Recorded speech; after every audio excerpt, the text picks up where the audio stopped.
Have you ever looked at, say, a big criminal organization and just wondered why? I mean, not just what they do, but really fundamentally why they even exist Mm. and how they manage to, thrive in certain That's communities. a huge question, isn't it? It really is. And today we're doing a deep dive into a really compelling case study for this, the Mocro Mafia. Ah, yes, a fascinating group. Absolutely. And this isn't just about, the specifics of one crime group. It's more like a window helping us understand that powerful, sometimes really surprising connection between how society is structured and how individuals interact Hmm. and how that relates to crime. That interplay is key. Exactly.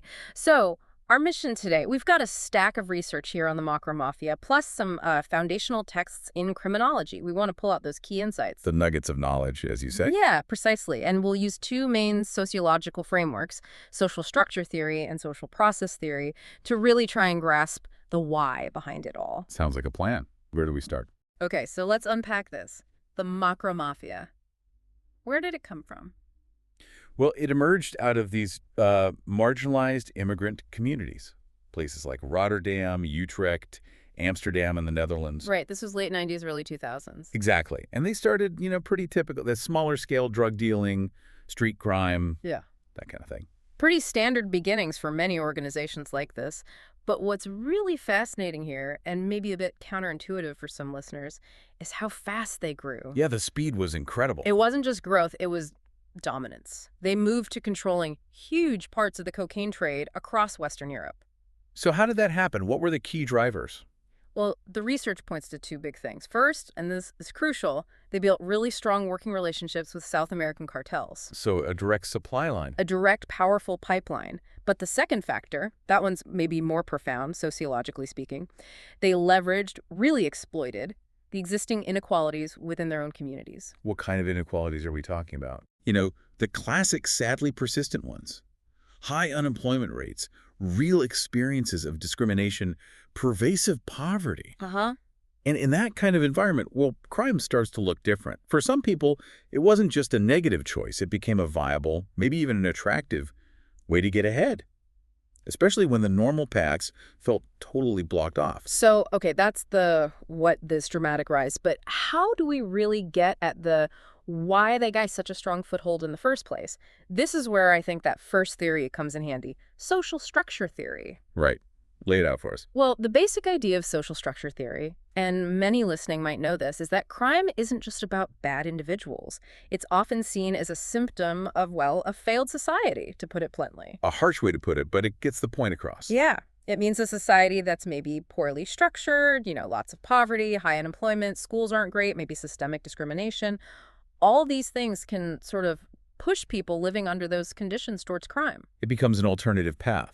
Exactly. An alternative, maybe the only perceived path to achieving some kind of well-being or even just survival. So if we connect this to the Mocro Mafia's origins, it really clicks, doesn't it? How so? Well, this theory suggests that those marginalized groups, maybe they weren't just making bad choices out of nowhere.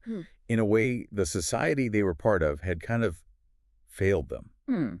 So they felt almost compelled, you could argue, to join something like the Mocro Mafia, to find ways outside the law to get that social status, that economic success that just seemed impossible otherwise. There's a specific theory within that bigger framework, right? Merton's. Exactly, Robert Merton's strain theory. It's really useful here. It basically argues that these structural barriers, the poverty, the lack of opportunity, weren't just background noise. They were active contributors to the criminal behavior and the group's growth. So the structure creates the strain.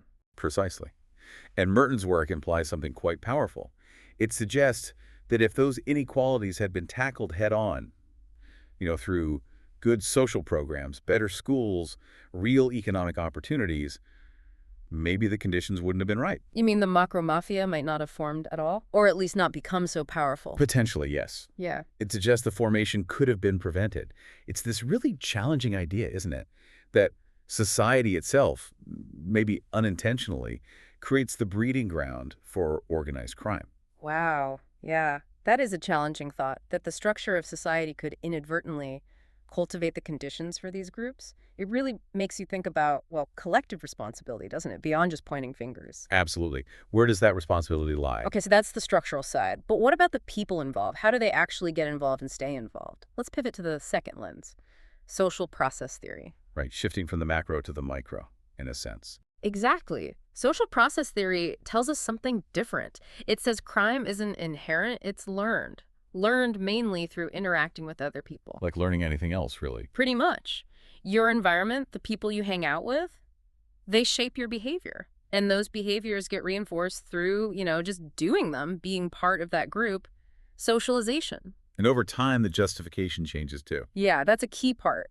Individuals involved might start to rationalize what they're doing. They develop ways of seeing crime as acceptable, maybe even necessary, within their context. Okay, so this immediately brings up the question. Huh? How did the Mocro Mafia actually do this? How did this process play out for them? Well, the sources show how existing members were actively bringing in new people, grooming them, integrating them, often targeting other marginalized individuals. So it wasn't random. No, not at all. And it wasn't just about friends either. Peer networks were important, sure, but often family connections played a role in normalizing this deviant behavior, making it seem, well, normal within that specific circle. And the organization itself offered something. Definitely. There is a strong element of mentorship. For new recruits, joining offered a sense of belonging, something they might not have felt elsewhere. And ironically, it gave them a path for what they saw as social and economic growth. Even if it was through illegal means. Right. And this links directly to another key theory within this framework, Edwin Sutherland's differential association theory. Ah, Sutherland. Classic criminology. Exactly. He argued people aren't born criminal, they're taught. They're nurtured into it by people who already accept and practice criminal activities. So it's about exposure and learning. Precisely. Within the Mocro Mafia, recruits didn't just learn the how-to, the techniques of the drug trade, for example.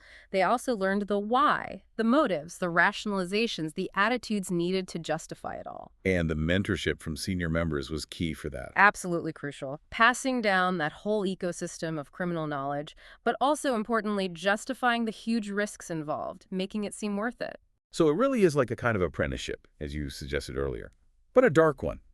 Teaching the whole criminal package, not just the skills. Yeah, exactly. But how do they square that with, basic morality? Most people don't want to see themselves as evil. How do they manage that internal conflict? That is a fascinating psychological element.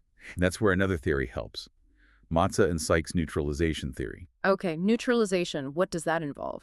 It explains how people involved in crime can kind of silence that inner moral voice. They don't necessarily reject mainstream values completely. Instead, they develop these techniques, these justifications, to make their actions seem acceptable, at least within their own group's framework. They're like excuses, almost. Sort of, but more deeply ingrained. For Mocro Mafia members, according to the research, this often involved things like denying responsibility, I didn't really have a choice, or appealing to higher loyalties, I'm doing this for my family, my community. Blaming the system. That's a big one. Claiming that systemic marginalization, the stuff we talked about with social structure theory, left them with no other path for getting ahead socially or economically. So they frame their involvement in, say, the drug trade, not as greed, but as a response. Exactly, a response to societal failures. Rather than admitting to personal, maybe less noble motives like greed or malice, it's how they manage that internal conflict, how they justify it to themselves and each other. And that fosters this culture where, for them, crime becomes normalized, maybe even seen as righteous in a twisted way. Okay, so we've got these two big theories, structure and process. They explain a lot about the why and the how. But why should someone listening care about these, academic theories? What's the takeaway? That's the crucial question, isn't it? Why does this matter beyond just understanding? Yeah, because I think it really does matter. These aren't just abstract ideas floating around. They offer real, tangible ways to think about and maybe even disrupt these kinds of real-world problems. They give us pathways. Absolutely. When you put both theories together, social structure and social process, you get a much richer, more complete picture. How so? You see the impact of those big systemic inequalities we talk about, the things that push people towards crime in the first place. But you also see the vital role of social learning, that person-to-person transmission. And that highlights the need to actively break that cycle of criminal socialization. So it explains both the roots and the persistence. Exactly. It helps explain not just how groups like the Mocro Mafia start, but also why they're so hard to dismantle, why they persist. And having that full picture, that full comprehension, well, it gives people on the front lines, educators, community leaders, even law enforcement, a much better toolkit, a framework for thinking about effective interventions. What kind of interventions are we talking about based on these theories? Well, think back to Merton's strain theory. It points directly towards needing broad changes. Better social safety nets, improved education, real economic opportunities, things that reduce that initial strain. Addressing the root causes. Precisely. And then Sutherland's differential association theory tells us we need targeted interventions at the community level.